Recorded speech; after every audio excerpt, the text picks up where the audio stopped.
વરસાદ ખેંચાતા દાહોદ જિલ્લાના ખેડૂતોની ચિંતા વધી ગઈ છે। ચાલુ વર્ષે ચોમાસાના વિલંબિત આગમન બાદ મોડા વરસાદથી ખેડૂતોએ વાવણી શરૂ કરી હતી, પરંતુ ત્યારબાદ વરસાદ બંધ રહેતા પ્રથમ વાવણી નિષ્ફળ ગઈ। ફરી વખત વાવણી લાયક વરસાદ થતા ખેડૂતોએ મોંઘા ભાવે બિયારણ લાવી બીજી વખત વાવણી કરી હતી, પરંતુ છેલ્લા 12 દિવસથી વરસાદ નહીં પડતા બીજી વાવણી પણ નિષ્ફળ જવાની ભીતિ ઊભી થઈ છે। જો સમયસર વરસાદ નહીં આવે તો ખેડૂતોને મોટું આર્થિક નુકસાન થવાની શક્યતા છે।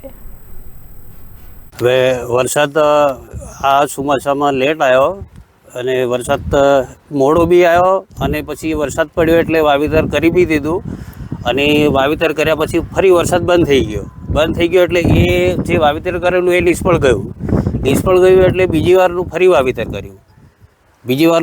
કર્યું એટલે એ વાવેતરની અંદર ફરી શું છે કે ફરી વરસાદ રોકાયો એટલે ફરી બી વરસાદ ના આવે તો ફરી બી આ નિષ્ફળ જાય।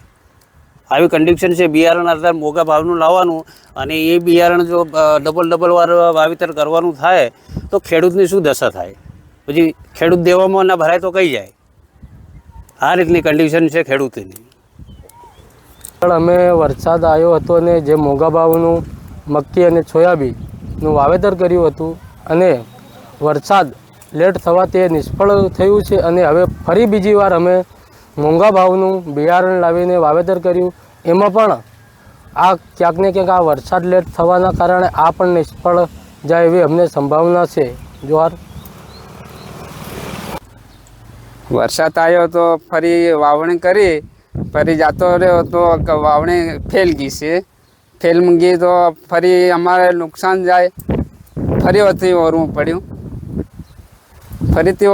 એટલે ફરી પડે તો આવે ફરી ઓરવું એટલે ફરી આવશે। વરસાદ નહીં આવે તો ફરી